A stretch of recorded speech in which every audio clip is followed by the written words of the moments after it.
గోవింద.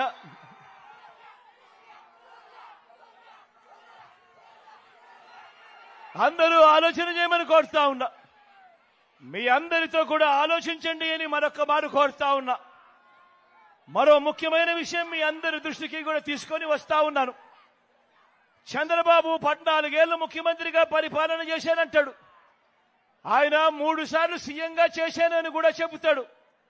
మరి ఈ పెద్ద మంచి చంద్రబాబు గారి పేరు చెబితే ఏ పేదవాడికైనా కూడా ఆయన చేసిన మంచి ఒక్కటంటే ఒక్కటైనా గుర్తుకు వస్తుందా అని అడుగుతా ఉన్నాను. ఈ సందర్భంగా నేను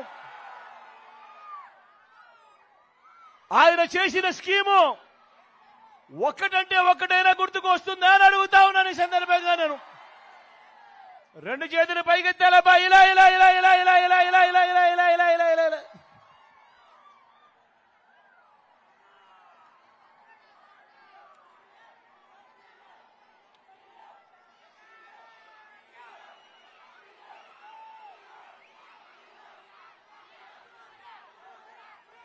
మరి 14 సంవత్సరాలు ముఖ్యమంత్రిగా చేసిన ఈ వ్యక్తి, ఏ పేదవాడికి ఏ మంచి చేయని ఈ వ్యక్తి తన హయాంలో తాను చేసింది ఏమిటి అనంటే, జన్మభూమి కమిటీలతో మొదలు పెడితే చంద్రబాబుకింత, దత్తపుత్రుడికింత, ఓ రామోజీ ఈనాడుకింత, ఓ ఆంధ్రజ్యోతికింత, ఓ టీవీ5కింత అని చెప్పి వీళ్ళంతా కలిసి రాష్ట్రాన్ని దోచుకోవడము, దోచుకున్నది పంచుకోవడము. ఇది చంద్రబాబు గారు తన 14 ఏళ్ల ముఖ్యమంత్రిగా 3 సార్లు సీఎంగా ఉంటూ తాను చేసిన పని ఏమిటి అనంటే ఇది.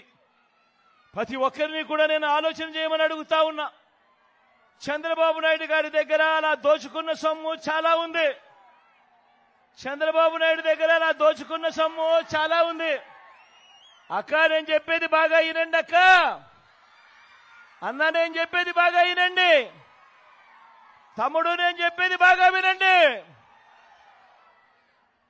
ఏ స్కీము చేయకుండా మీ బిడ్డ ఈరోజు బటన్ నొక్కుతా ఉన్నాడు. మీ బిడ్డ ఈరోజు 2,70,000 కోట్ల రూపాయలు నా అక్క చెల్లెమ్మల కుటుంబాల ఖాతాల్లోకి నేరుగా మీ బిడ్డ బటన్ నొక్కుతా ఉన్నాడు. నా అక్క చెల్లెమ్మల కుటుంబాల ఖాతాల్లోకి ఎలాంటి లంచాలు వివక్ష లేకుండా నేరుగా వెళ్లిపోతా ఉంది.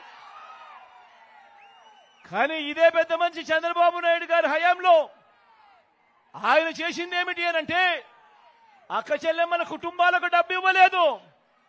ఆ డబ్బంతా పంచుకున్నది. ఆ దోచుకొని పంచుకున్న డబ్బుల్లో చాలా డబ్బులు చంద్రబాబు దగ్గర ఉన్నాయి. కాబట్టి ఈసారి ఎన్నికలు వచ్చేసరికి ఏం చేస్తాడు? ఆ డబ్బులో నుంచి మీలో ఓటుకు 2,000 అంటాడు. అక్క ఓటుకు 2,000 అంటాడు. అన్న ఓటుకు 2,000 అంటాడు. అన్న ఓటుకు 2,000 అంటాడు.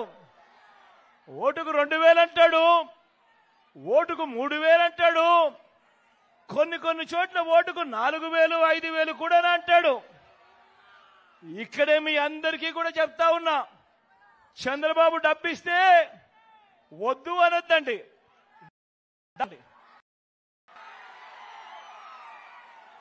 ఎందుకంటే ఆ డబ్బు మందే.